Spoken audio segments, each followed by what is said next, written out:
Allison has collapsed. Is it true? And is she okay? I don't know. I heard from the school that she suddenly collapsed during swimming class.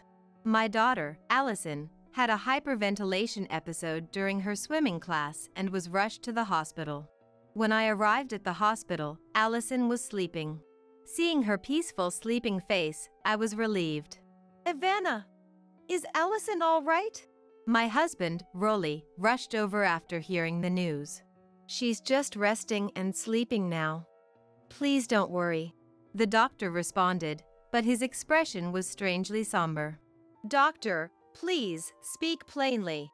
I urged him, almost scolding, and the doctor, as if making up his mind, asked, How is your daughter's relationship with her grandparents?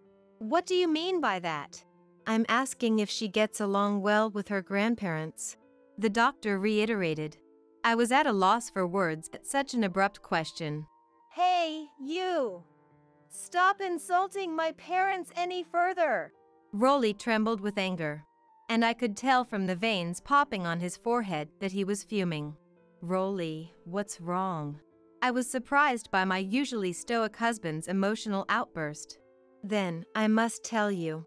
The shocking truth the doctor revealed made me feel utterly powerless as a mother.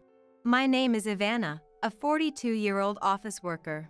I live with my husband, who is also an office worker, our elementary school-aged daughter, and my in-laws, making us a family of 5. We initially lived apart from my in-laws. However, while my job pays well, it often requires me to come home late during busy periods. Rolly, being in a managerial position, tends to prioritize work as well. Rolly, who was raised by educationally driven parents, has always been work-focused, even after joining the company, always striving for higher achievements. He is such a workaholic that he continues working at home after returning. Because of this, both Rolly and I have inadvertently made Allison feel lonely. Having an income is good, but at this rate, Allison will suffer, I said with a sigh, leading Rolly to make a suggestion. If you're okay with it, Ivana, why don't we live with my parents? They've been asking us to do so for a while now. Rolly's father, Mort, was an elite office worker at a major trading company. Rolly's mother, Bella, was an educator at a prestigious middle school until she gave birth to Rolly. However, Mort had to retire early due to worsening health conditions a few years ago. After Bella quit teaching, she supported the family as a housewife and started a part-time job when Mort retired. We have been sending a fixed amount of money to my in-laws every month. I've been thinking about renovating the family home to live together. It seems like a good opportunity. That sounds good. Living in a detached house with a garden would be better for Allison than our current apartment living. Allison's school being surrounded by nature would be better, too. Every night after Allison went to sleep, we discussed this and reported our decision to Bella over the phone. Is that so? We're delighted. We've been wanting to ask you the same. Hearing Bella say this made me happy and relieved. Thus, our plans to live together progressed smoothly. We renovated the family home, allocating the first floor to my in-laws and the second floor as our living space. While we generally do not enter each other's space, we made it so we could always rush over if needed by not installing doors with locks. Even when my husband and I come home late from work, having dinner with my in-laws and Allison on the first floor means Allison won't feel lonely anymore, I thought. Still, every morning when I leave for work, I can't help but feel guilty towards my in-laws. Bella, I'm always sorry for leaving Allison in your care. While my husband and I are at work, my in-laws always help Allison with her studies. It's nothing, really. Don't worry about it, Ivana. Allison is our beloved granddaughter, too, Mort said with a hearty laugh. Allison, make sure to listen to Grandma and Grandpa and be a good girl. Okay, I will. Then, Bella, Mort, please take care of Allison. Having such strong supporters in my in-laws, I felt more at ease to focus on my work than ever before. 3 months after we started living together, I came home earlier than usual from work to find Allison crying and hugging me.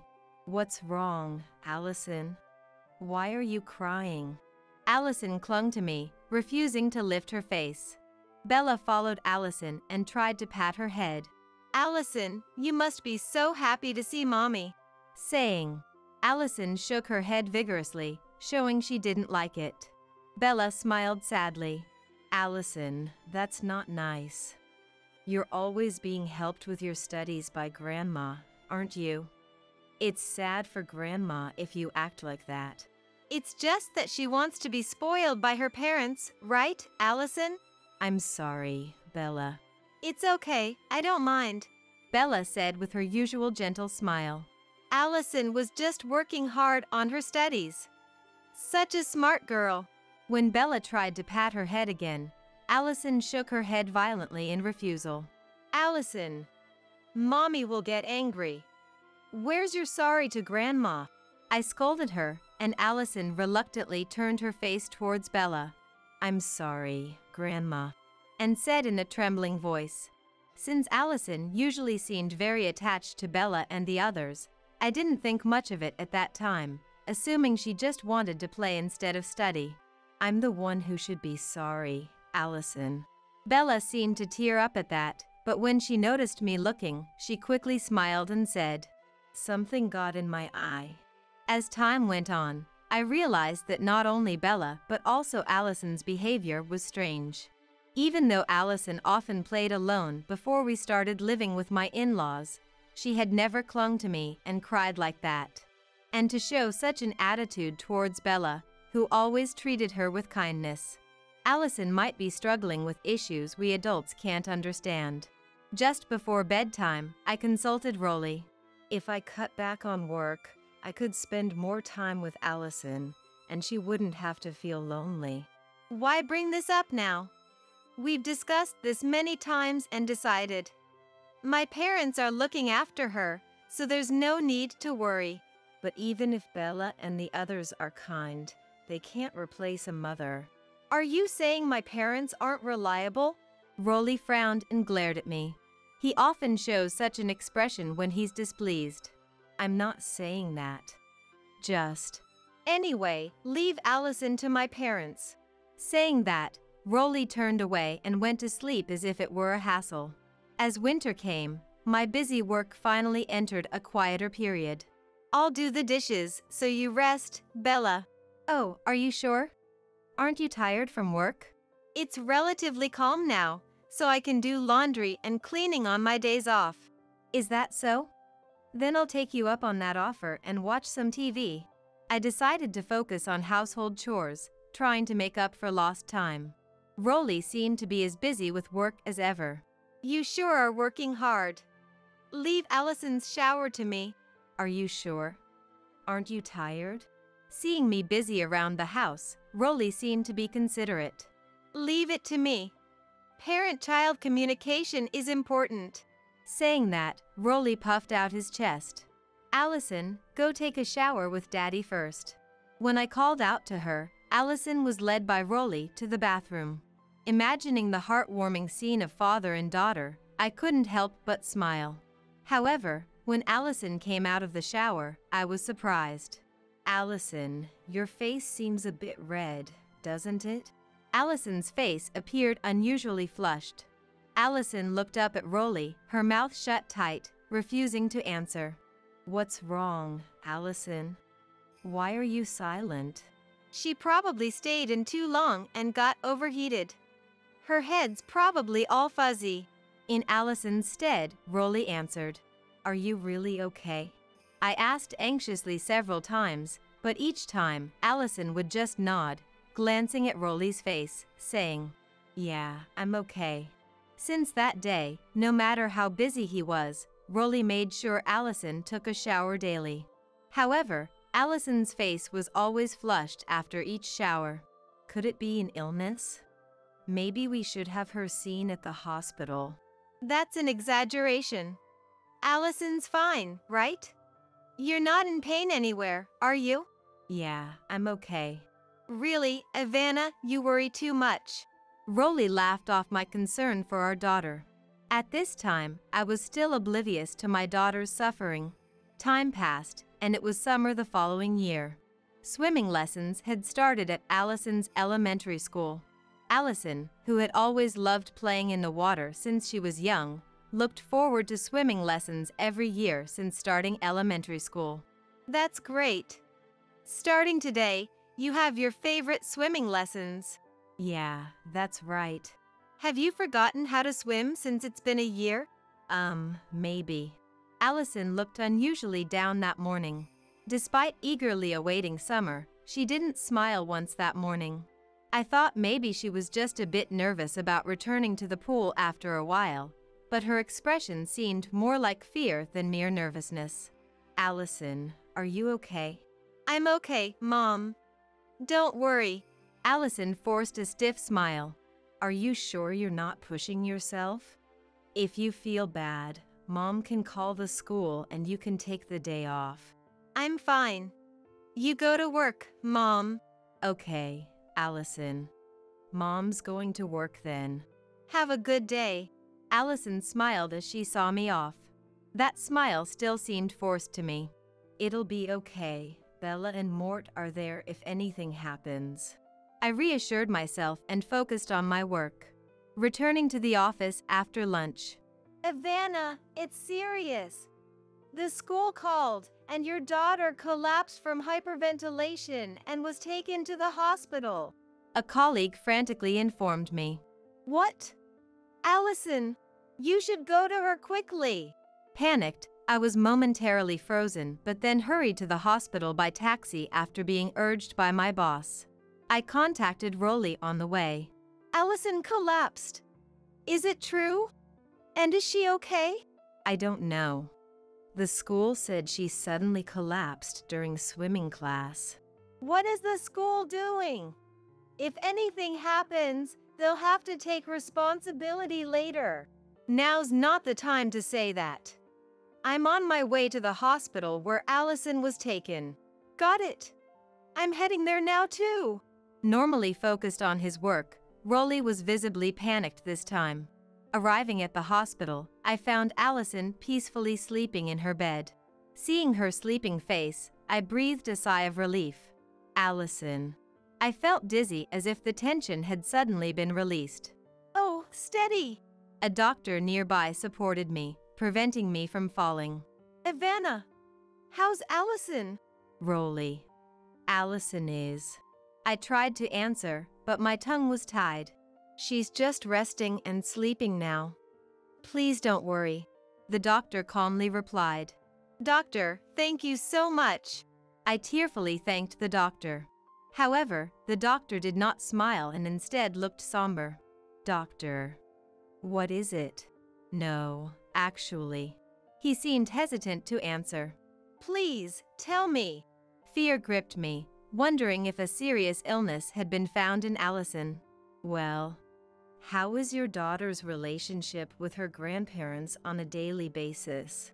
The doctor carefully asked. What do you mean by that? I couldn't grasp the intention behind his roundabout question immediately. I'm asking if she gets along well with her grandparents. We get along fine. But why do you ask? I understood the question, but was puzzled why the doctor would want to know. The fear of an unknown issue between Allison and my in-laws began to grow inside me. As I struggled to respond and fell silent, Rolly, who was standing behind me, shook with anger and said, Hey, what are you trying to say? I could tell from the veins popping on his forehead that he was seething with anger. What's wrong, Rolly? I sensed something was terribly wrong with my usually stoic husband. Stop insulting my mom and dad. I'm not trying to insult anyone. I just want to verify the facts. Rolly was furious and about to grab the doctor, but the doctor remained calm and tried to soothe him. My mom and dad care about Allison. Stop making absurd accusations. If you insult my parents any further, I'll sue you. Rolly, calm down a bit. How can I stay calm when you insult my parents? Doctor, what was the purpose of your earlier question? The doctor sighed deeply, as if troubled. Let me explain then. He detailed the circumstances of Allison's arrival at the hospital.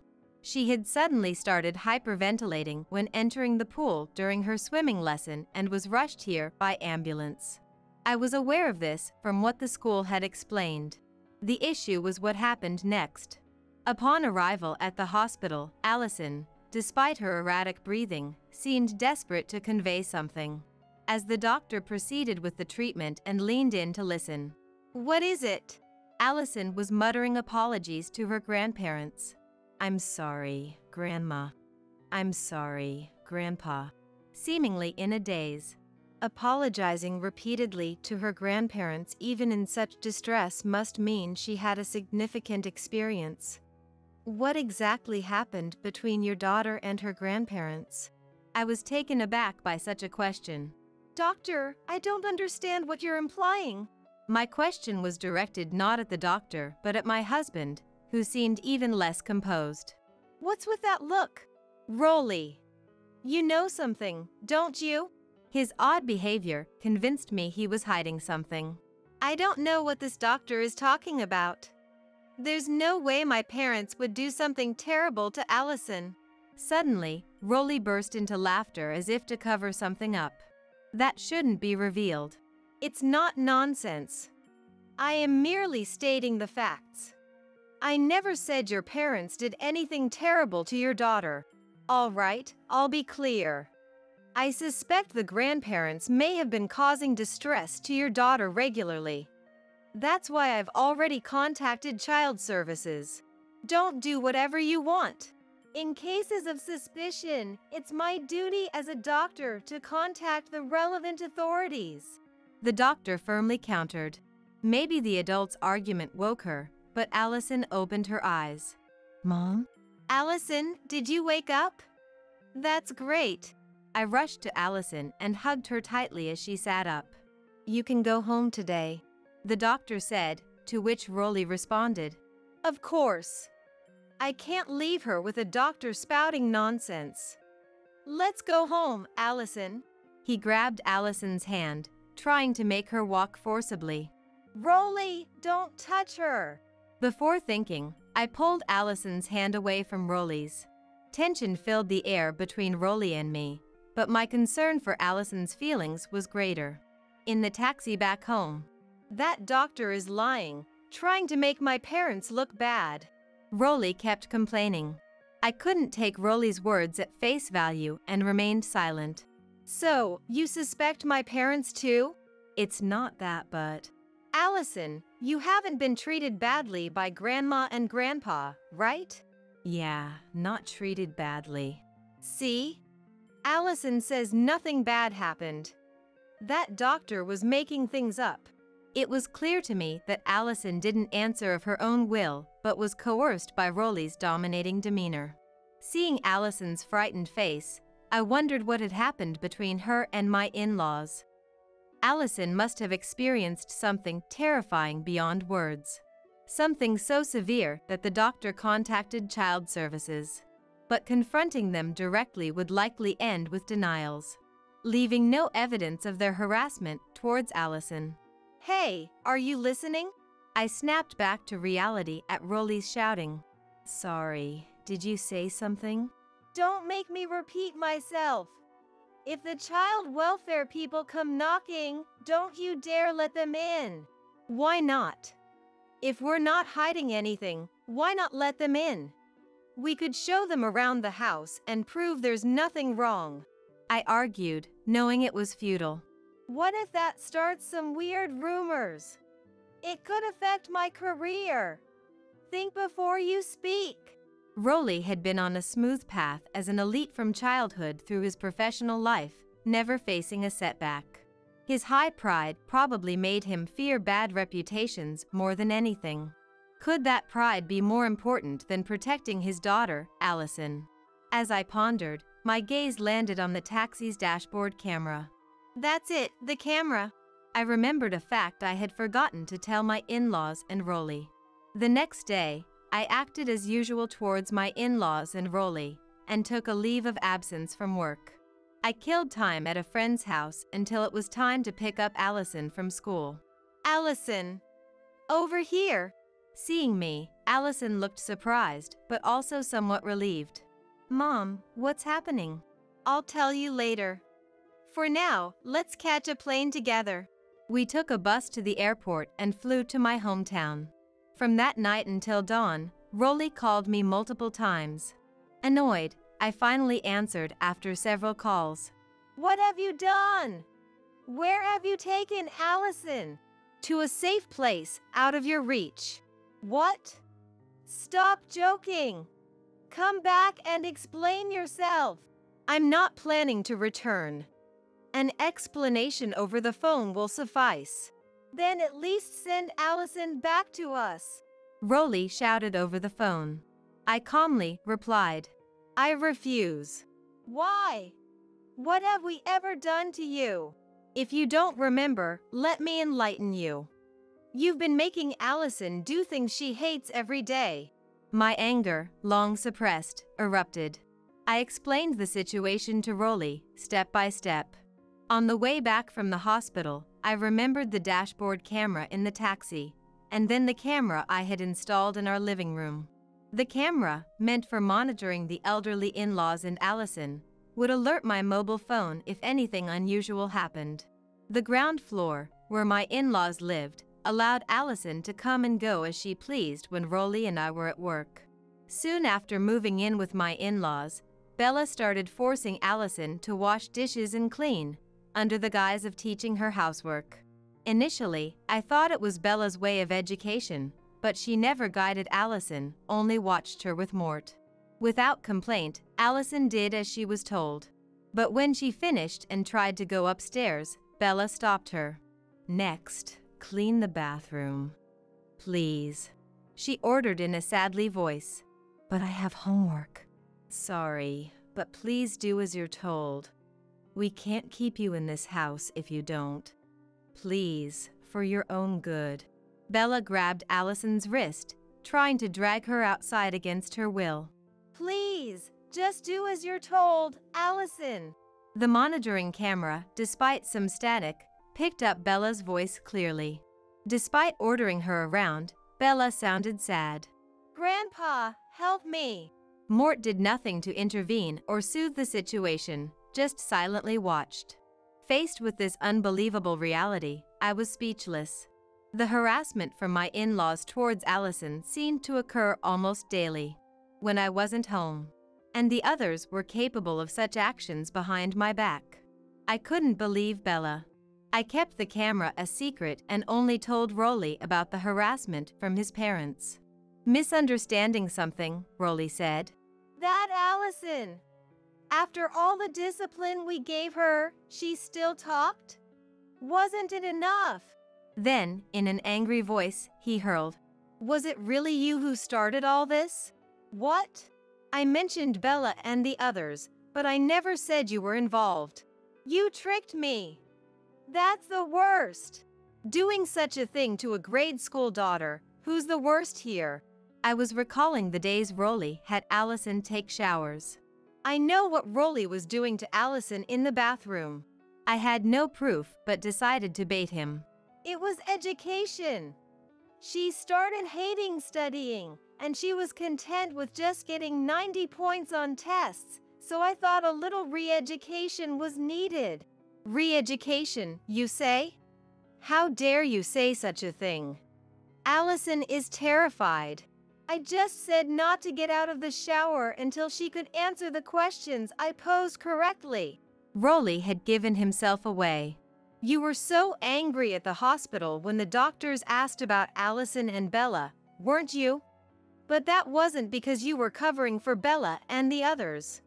It was because you were afraid that it would come out that you forced Bella and the others to do such things against their will. That's why you refused intervention from Child Protective Services. The surveillance camera footage clearly recorded Rolly threatening his parents. The in-laws didn't willingly do things Allison disliked. The reason Allison's face was always red after coming out of the shower was because Rolly wouldn't let her out for a long time. The shower experience became a trauma, and Allison became extremely averse to being near water. Then, on the day there was a swimming class at school, just trying to enter the pool brought back painful memories for Allison, causing her to hyperventilate. Because of you, she can't even enter the pool she loves. So what? You don't know how I feel. I don't want to know. My father was an elite company employee, and my mother was a well-regarded educator locally. In contrast, whenever my grades slipped a little as a child, I was always compared to my parents and ridiculed by those around me. I didn't want to feel that miserable. So, I strictly instructed Allison, not wanting her to go through the same. That's what education is supposed to be. With those words, Rolly started to laugh in a sinister tone. When my father had to retire due to a chronic illness and they came to me for financial help, I secretly rejoiced, thinking I had finally won. Now the tables have turned. I'll support them financially, but in return, they had to discipline Allison strictly. That was the condition on which I agreed to live with them. Knowing Rolly's twisted true intentions sent a chill down my spine. I've recorded our conversation just now. Not only that, but the surveillance camera has also captured your threats towards Bella and the others, including your voice. With this evidence, I will protect her. You're finished. Wait, just wait a minute. We can talk this out. Rolly was panicking at the very end, but I decided there was nothing more to say, hung up the phone, and blocked his calls. I took the surveillance footage, the phone recording, and the medical report I got from the hospital, and headed to the police and the child welfare office. This is terrible. The video and audio clearly serve as evidence, said the responding officer, who promised to act immediately. The shock was even greater when I later learned the true facts from Allison. When I asked her why she hadn't confided in me sooner, Allison, crying, answered, "Because Dad said if I didn't behave, he'd do the same thing to Mom, who's busy with work. I didn't want Mom to go through anything bad because I didn't like it." Allison had been threatened by her own father, Rolly, all along. And to protect me, she had kept her fear and anxiety to herself. Despite being so young, to think she was trying to protect me, her mother, despite suffering the most.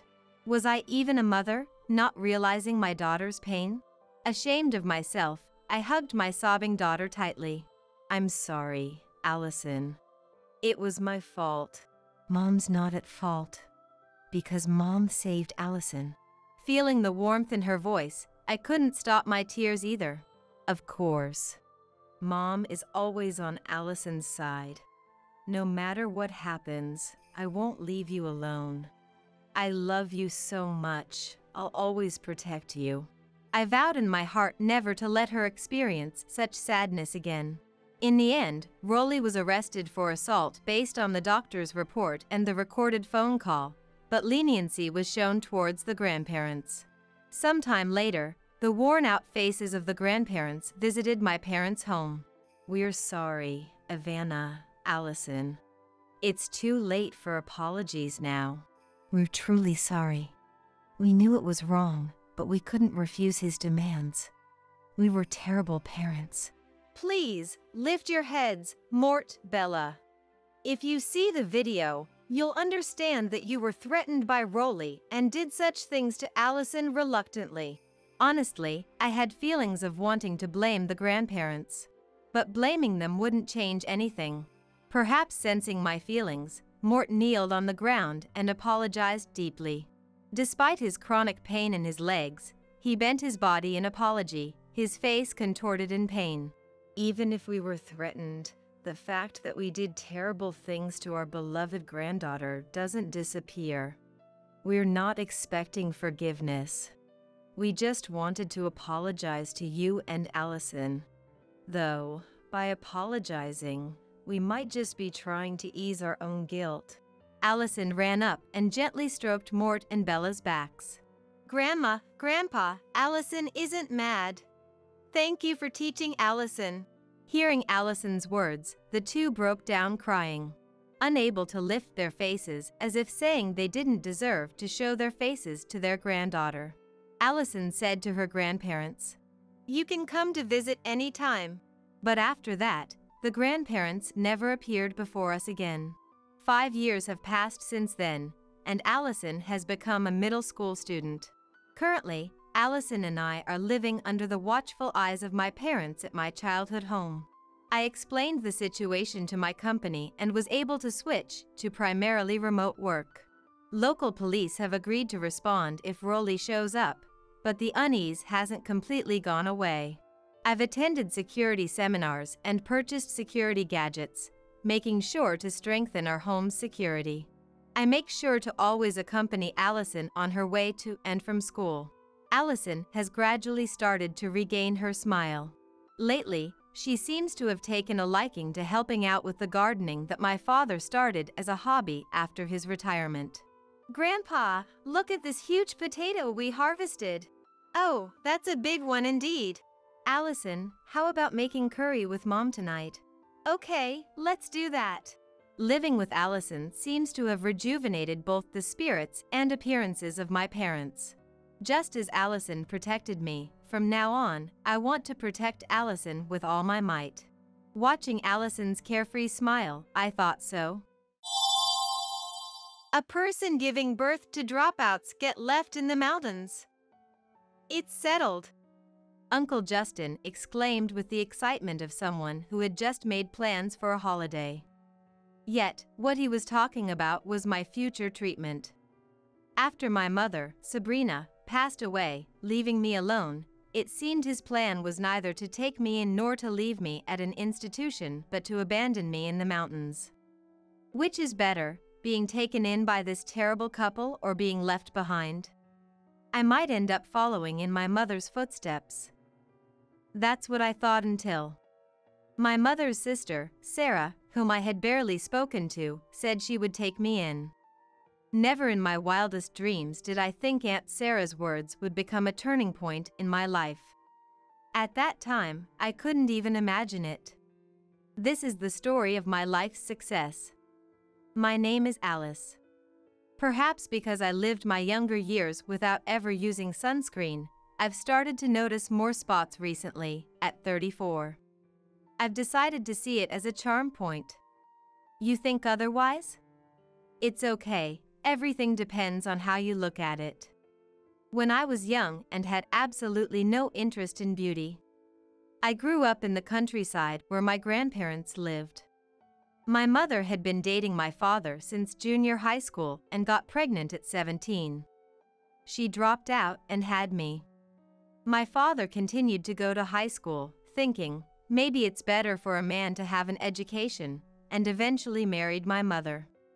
Afterward, while working as a car mechanic, he lived peacefully with my mother, me, and his family of 3. One day, my father suddenly passed away in an accident at work. My mother kept up a brave front, but I know she cried alone after I went to sleep. Still, in front of me, she was always strong and kind. Forced to become a single mother all of a sudden, my mother was probably advised by my grandmother. She decided to return to the countryside and raise me at her parental home. My mother must have had her fears about returning to the countryside as a single parent. Worried I would be subjected to prejudice. But, at the time, being a single mother was not at all uncommon. Thankfully, in this rural area with endless farmlands, we never faced any prejudice. On the contrary, the neighbors treated me like their own grandchild, giving me sweets whenever we met, and a girl who went to the local junior high school would play with me. I loved this warm place and, even as a child, was glad we moved here. A few years after returning to the countryside, in the winter, Uncle Justin, my mother's brother, came to visit our grandparents' house, which was also my home with his family. By then, Victoria, my cousin, had been born to Uncle Justin. Uncle Justin, who had hardly ever visited before, started coming more often after Victoria began to talk a bit. I thought he just wanted to let my grandparents see Victoria. As Uncle Justin's family visited our home more often, even as a child, I began to realize that something was off with this family. The first thing that struck me as odd was Victoria's clothes. Victoria always wore the same kind of clothes. Plain black t-shirts that looked like they could be bought cheaply at any store. The difference was only long sleeves in winter and short sleeves in summer, with the collar always stretched out. It was clear, even to a child's eye, that she probably only had 1 or 2 pieces of clothing. I heard that Uncle Justin frequently changed jobs and never lasted long anywhere. My grandparents were angry about it. I can't find a job that makes use of my excellence. Everyone is jealous and doesn't recognize my worth. But Uncle Justin insisted. As a child, I believed him, but thinking back now, Uncle Justin never worked at a renowned company. He would resign after 3 months, 2 years at most. Probably, he wasn't excellent, but rather the type who couldn't do his job well. That's why my grandparents always told him to get to know himself better, almost like a mantra. Uncle Justin was completely delusional about himself. Yet, his catchphrase was always, "Well, I have Victoria, so our future is secure." As if believing Victoria would take care of them in their old age, or planning to raise her that way. Indeed, Victoria was made to read books for elementary students before she even started kindergarten and was taught math meant for older children. The so-called gifted education sounds nice, but their true motives are clear as day. And it's not like Uncle Justin and his wife are the ones overseeing the studies. Victoria herself is just being shown drills without understanding their meaning. She doesn't grasp the content or how to solve the problems at all. Yet, Uncle Justin and his wife criticize her harshly, saying, "Why can't you do even this?" and force her to study more, claiming she'll understand if she does. If this is what they do when visiting, I can only imagine it's worse at home. Eventually, Uncle Justin. As long as the child excels, the parents can just rely on them, began to boldly claim. They're the worst kind of parents, only seeing their child as a potential source of money. The grandparents didn't refuse Uncle Justin's visits because they wanted to check on Victoria's condition. They even said, "We'll take Victoria in." However, Uncle Justin rejected the idea, saying, "I can't hand over a child who's going to be an important source of income," despite not showing any affection for Victoria. Still, every time Victoria visited, the grandparents gave her some pocket money or a gift for doing well in her studies. They wanted to make Victoria smile. But Uncle Justin and his wife would take those away, scolding Victoria for accepting anything from the grandparents. Eventually, the grandmother, feeling sorry for Victoria getting scolded, stopped giving her things or trying to make her happy. More accurately, she became unable to do so. Watching all this, I couldn't help but feel sorry for Victoria. And finally, I blurted out something. "Uncle Justin, it's sad for Victoria, always being forced to do things she doesn't enjoy." To me, Victoria, who was younger, was like a sister. Being older, I thought, I have to protect Victoria. And being a child, I believed Uncle Justin and his wife don't realize Victoria dislikes what they're doing. I thought no parent would force their child to do something they hate. So, I truly meant well when I said it. But my words enraged Uncle Justin. "What would a child born to a dropout know about our household?" He berated me with such anger that he looked ready to throw something. My mother quickly hugged me, and my grandparents rushed out to calm Uncle Justin. Even Miranda, Justin's wife, looked at me with disdain. I hadn't realized my mother had always tried to avoid Uncle Justin, and that Uncle Justin had always looked down on my mother. Let me say it again, Uncle Justin is neither elite nor anything special. Just an average person who grew up in the countryside, went to a regular high school, attended a regular university, and couldn't keep a job despite having a child and marrying in haste, a man less than ordinary.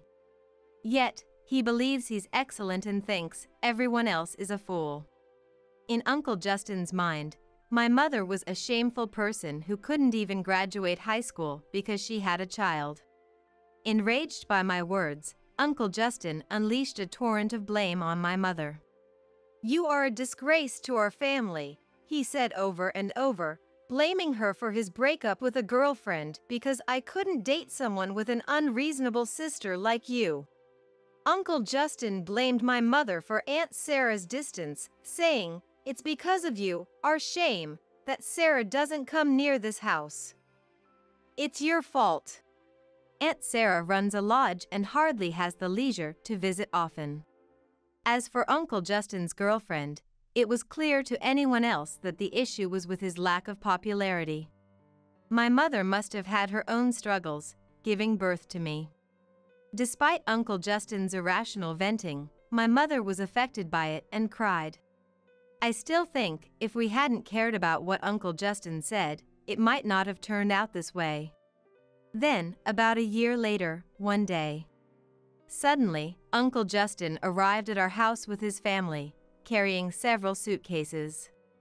Just when I wondered what was happening, they said, "From today, we'll be living in this house." Both the grandparents and our family were utterly dismayed and speechless. It turns out Uncle Justin had quit his job again. He had finally run through his savings after too many job changes, so now he planned to live in our house. In essence, he intended to rely on my grandparents. The grandparents lamented, "How did our son end up like this?" They repeatedly told Uncle Justin to just get a job, but he wouldn't listen. Instead, "I've become mentally ill from working too much," he claimed. When asked for a doctor's note, he had none, implying it was self-diagnosed depression. After they had vacated their previous residence, while Uncle Justin and his wife were one matter, the thought of Victoria's suffering made the grandparents reluctantly allow Uncle Justin's family to stay in the house on a temporary basis. The grandparents had stated they would evict them immediately if the terms were not adhered to. That summer, the grandfather collapsed from heatstroke while working in the field and passed away. The sudden event left the grandmother utterly devastated, and her pre-existing Crohn's disease worsened from the stress. Perhaps due to her age, she gradually began to deteriorate physically, leading to frequent hospitalizations. Eventually, my grandmother also passed away. With the frequently scolding grandmother gone, our house was quickly overtaken by Uncle Justin and his family. My mother was inevitably forced to do all the housework because Uncle Justin and his wife did nothing. And for some reason, my mother ended up taking care of Victoria too. Well, it seemed Victoria was happier with my mother around than her actual parents, Uncle Justin and his wife. But that's not all. Eventually, neither Uncle Justin nor his wife worked, living off my grandparents' inheritance. My mother repeatedly pleaded, "I won't ask you to work anymore, just help around the house. I have to go to work." But her pleas fell on deaf ears. Instead, Uncle Justin arrogantly retorted, "You know we don't want to work, yet you expect us to do household chores?" I was so angry at them for making my mother work that I complained. But I was told to shut up, kid, and sometimes, things were thrown at me. Amidst all this, my mother had been planning to move us away from this place by the time I started middle school. She was juggling jobs, desperately saving money. But gradually, my mother's health began to deteriorate. She seemed lethargic every day, going to work after taking nutritional supplements, and she started getting fevers. Despite pleading with Uncle Justin and his wife to please just help with the household chores, her requests were ignored. My mother was eating, yet she became increasingly thin. Finally, when I was in 5th grade, my mother passed away from overwork. Technically, it wasn't diagnosed as overwork. She was diagnosed with heart failure. But considering the circumstances and my mother's youth, it was clear to anyone that overwork was the cause. She had repeatedly asked Uncle Justin and his wife to help with the household, even if it was just a little. She suffered through countless fevers and pains. And I couldn't do anything. My feelings of resentment towards Uncle Justin and his wife were as strong as my guilt, thinking, it's all my fault. Could I have saved my mother if I were an adult? Was I just a burden because I was a child? If I hadn't been there, maybe my mother would still be alive. As I pondered these regrets, absent-mindedly attending my mother's funeral, Aunt Miranda. What should we do about Alice?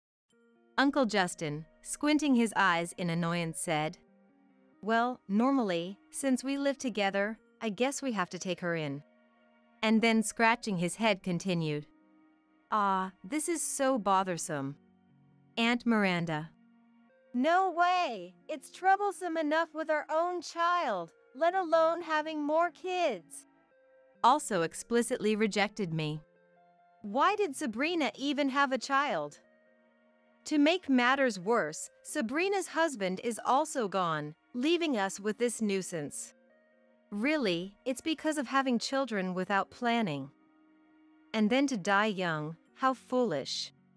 Kids born to dropouts probably have no future anyway. If only we could make her existence disappear. Should we just leave her in the mountains? Yeah, let's leave the dropout's child in the mountains. Decided. Uncle Justin and his wife were getting excited over this horrifying conversation. However, the look in their eyes told me this was no joke. What should I do? Could it be that I'll end up going to my mother's side because of Uncle Justin and his wife? I'm scared. As I felt my body tremble uncontrollably without my consent, Uncle Justin's hands reached out towards me. Wondering what they would do to me, I tensed up. Enough of this noise. We will take in Alice. Aunt Sarah slammed the table and declared. Caught off guard, Uncle Justin, his wife, and I were all startled. Aunt Sarah suddenly said she would take me in, but we've barely had any conversations before. Of course, we met at my grandparents' funerals and such. But as a child who barely knew her, I could only respond with nods and minimal interaction. Hey, even if you say you'll take her in, isn't your place nearly bankrupt? Do you even have the money to look after a child? Indeed, Aunt Sarah had taken over the lodge that her aunt, my grandmother's sister, used to run because there was no successor. However, its performance had been declining. The situation had worsened over the years, and recently, there were hardly any guests. It was on the brink of closure. This is no time for such talk, Aunt Sarah retorted angrily. But, being taken in by someone without the means to support me was a cause for concern. After all, she was not only my mother's sister but also Uncle Justin's. I wondered which of their traits she inherited.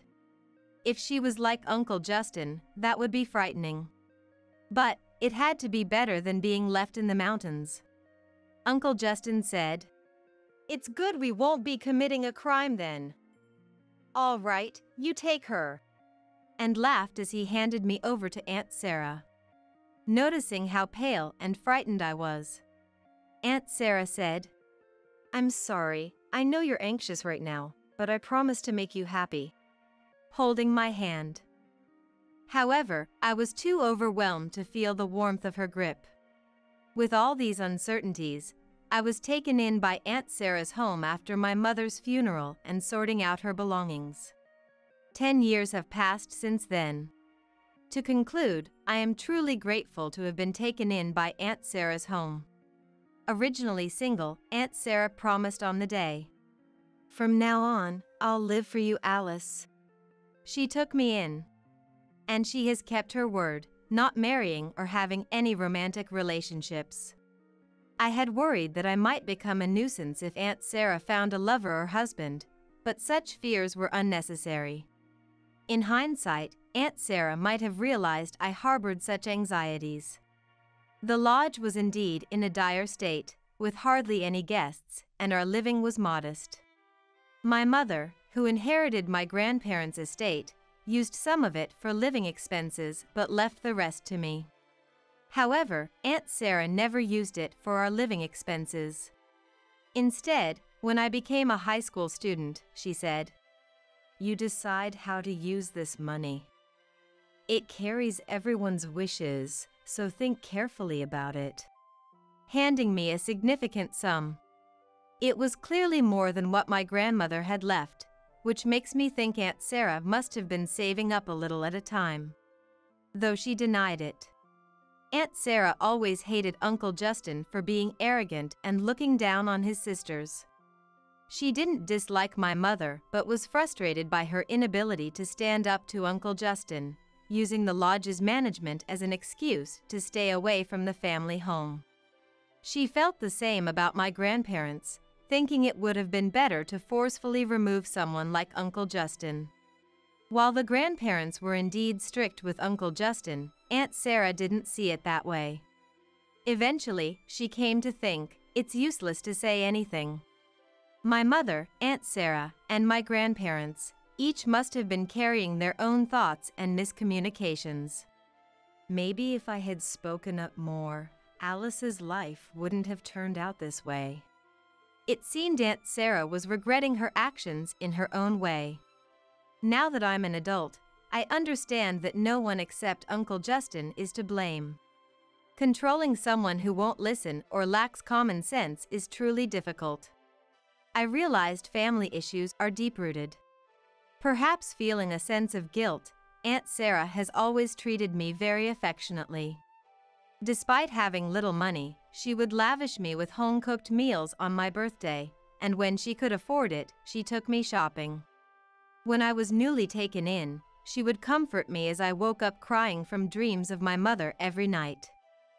She was someone I could talk to about my worries about further education or the pains of social interactions.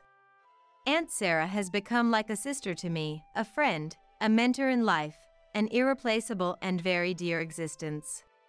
I used to always call her Aunt Sarah, but as I grew, I started calling her Sarah. Because we both have my mother's memory in us, Sarah is not my mother. But she's as important and close to me as my mother was, yet not quite an aunt either. Part of it is because saying aunt reminds me of Uncle Justin and his wife, whom I detest, but the days spent with Sarah have truly been enjoyable. Then one day, suddenly, a call came from Uncle Justin and his wife. "Let's ignore it," Sarah suggested, but the call was persistent. Ringing over and over, disrupting her work, Sarah, with a look of annoyance.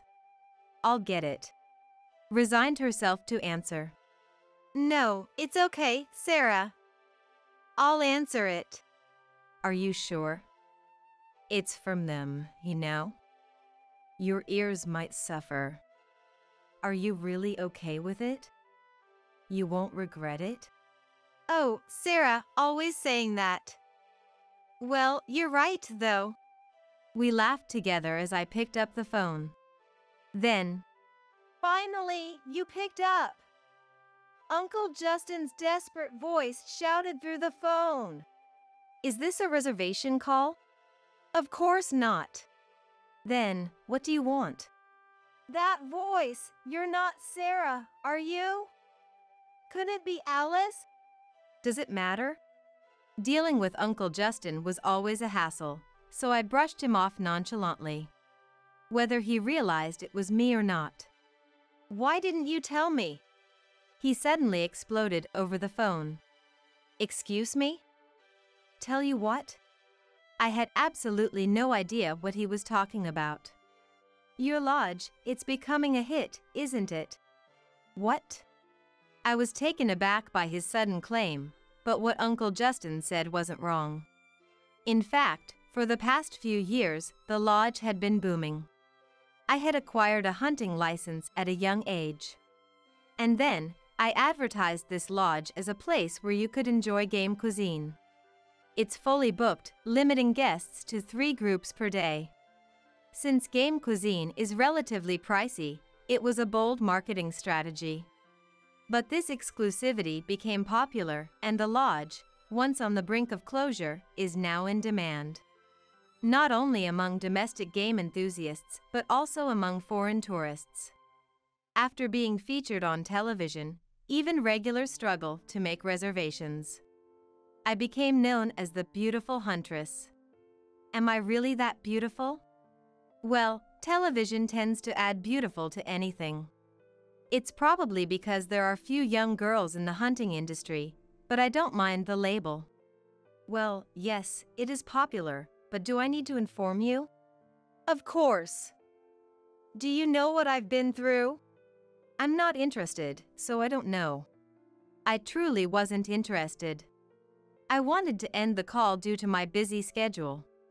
However, Uncle Justin, regardless of my circumstances, continued to talk. Haven't you seen the news? That house we used to live in was arsoned. I didn't need to watch the news. The police had informed us, and we were well aware of the situation. In fact, it was barely mentioned by the local news. It's a mystery why Uncle Justin thought we, the former residents, wouldn't know about it. Becoming an adult, I realized anew that Uncle Justin is indeed a fool. Oh really? I'm currently broke and homeless. Victoria and Miranda left me too. Won't you even try to help me in my struggles? Absolutely not. You cold-hearted woman. Just like a dropout. You're the one who spread rumors about me on the internet. What? As I puzzled over Uncle Justin's unreasonable words, the guests had gone to bed, and Sarah, who had finished her work. What's going on? Whispered. Trying not to let Uncle Justin hear, I covered the phone and whispered. Something about being bad-mouthed on the internet or something. Oh, that thing. Sarah said. Put it on speaker, but keep the volume low so the guests can't hear. Clapping her hands lightly. As instructed, I switched the phone to speaker. Uncle Justin, unaware of this. It's because you talked about your upbringing on TV that my house was set on fire. Said over the phone. No, all I talked about on TV were the delights of game meat and hunting. What is he even talking about? You're so noisy. As always, all you can do is complain. Sarah scoffed. Suddenly, Uncle Justin. You! Sarah? Raised his voice. Let me stay at your place too. Your brother is in trouble. You'll help, right? Huh? Are you stupid? If I had thought you as my brother, I would have helped you right when I found out the house was being nicely toasted. Nicely toasted? I almost laughed at Sarah's unique phrasing but managed to hold it in. You've always been so unkind. Don't you have the kindness to support your family? If it's family, yes. But you're not family, just baggage. You. Listen, I don't have a wife or kids. You do realize that if something happens to me in the future, you're the only one who can take care of me? The law will help me. You have a duty to take care of me. That's why you don't have a wife or kids. As we were making noise. What's going on? Someone asked from behind. Oh, Vicky. Hey, Vicky. Uncle Justin was momentarily at a loss for words at our exchange. Was that voice? Victoria? Oops, he noticed.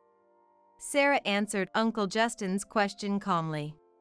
Victoria and I couldn't help but laugh. What do you mean? Why is Victoria, who disappeared, here? Disappeared? That's rich, coming from someone who didn't even look. Victoria has been with us since she was 16. What? I heard Miranda contacted you first, and she said Victoria wasn't there. Still haven't caught on? What? Even over the phone, I could hear Uncle Justin's puzzled, foolish tone. Victoria and I looked at each other and stifled our laughter. How should I say this? Miranda, your wife was involved. What? Miranda wanted a divorce from you. But she didn't want to take Victoria either, so she was wondering what to do. Really, such a selfish woman. Sarah explained the situation to Uncle Justin. Yes, Aunt Miranda had decided to leave Uncle Justin and go back to her ex-boyfriend, the man she had an affair with. It's not that Victoria was particularly beloved, but leaving her daughter with an unkind husband seemed to be too much for her half-hearted conscience. For some reason, she told Sarah, "I'm giving Victoria to you." Normally, this would be a proposition to outright reject, but knowing that Victoria had been living a pitiable life, Sarah and I, while yelling at Miranda, accepted this arrangement. Not for Miranda's sake, but for Victoria's. Thus, Victoria was officially taken in by Sarah under the guise of having disappeared, and Aunt Miranda took the opportunity to flee from Uncle Justin. Upon learning everything, So I was deceived by all the women. Uncle Justin was speechless. Deceived? Don't put it so badly. It's just that you were too foolish to notice. Normally, Uncle Justin would have retorted to Sarah's words, but this time, he seemed too disheartened to even muster the energy, remaining silent instead. It appeared he was actually saddened by Sarah's remarks. I was the only one who knew nothing. Yes, that's right. Uncle Justin's voice grew increasingly lifeless in response to Sarah's unyielding clarity. Since when? Why? Since Victoria was 16. It's simple. Your wife and child didn't come back because you're not attractive to them. That's all there is to it. And you talked about me on TV to disgrace me? Saying I yelled at Alice's mother or dumped house chores on her. That's about the online flame war, right? Sorry, but Alice isn't the kind of young person knows how to use a computer. She's more comfortable with a hunting rifle than a mouse. Then, who was it? Victoria? Ugh, you're slow. It wasn't the kids. There's one more person. You? Are you dumb? Why would I bother with you now? As Sarah's remarks grew sharper.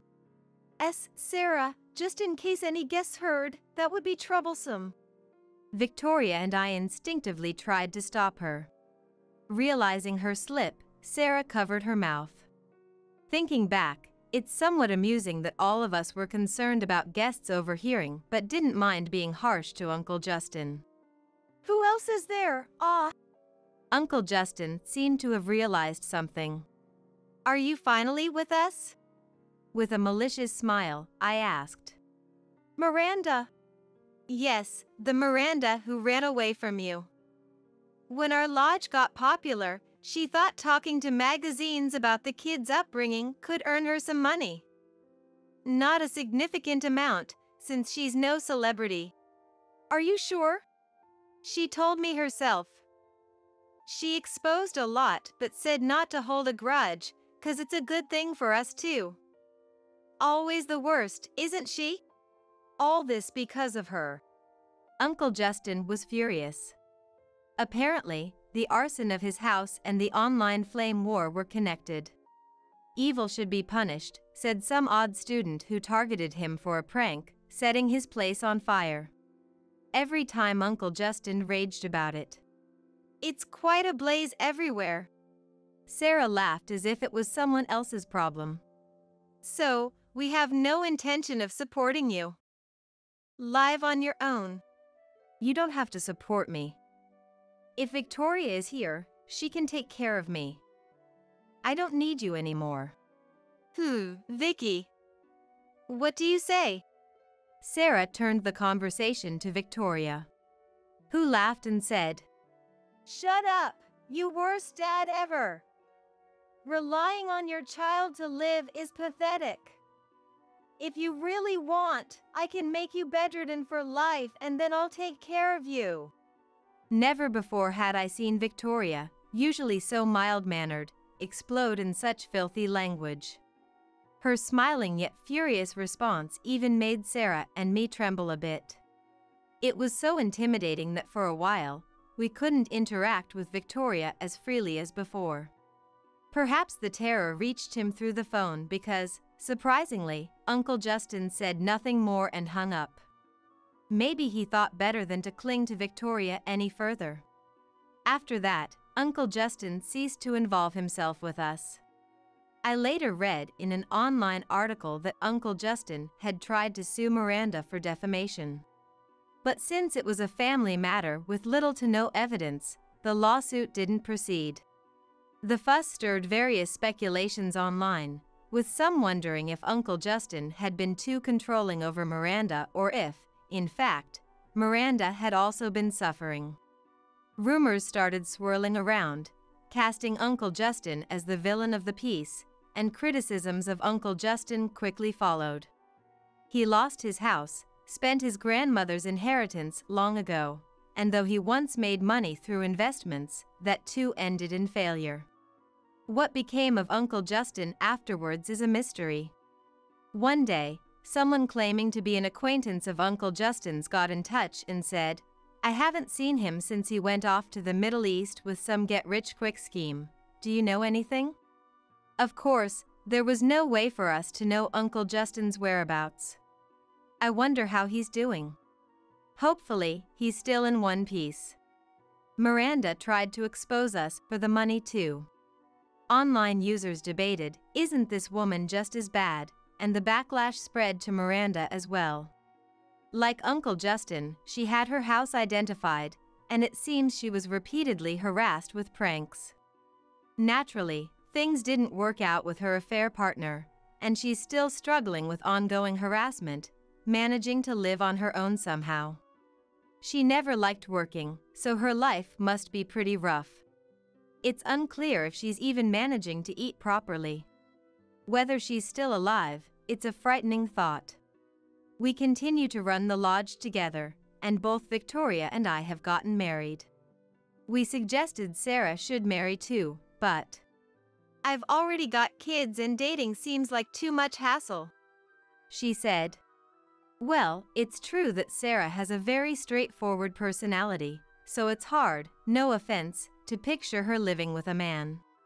She seems genuinely happy with her life now, carefully attending to our guests every day. Our husbands have each gotten involved in the lodge's operations, making things even livelier. Now that we've managed to turn it into a family-run business, our revenue has stabilized. Our lodge remains fully booked by reservation only, but its popularity hasn't waned, and we have many repeat guests. It's heartwarming when guests who visited in their youth return with their own children. Every day brings wonderful new encounters. Running the lodge is so fulfilling, we're starting to consider hiring more staff.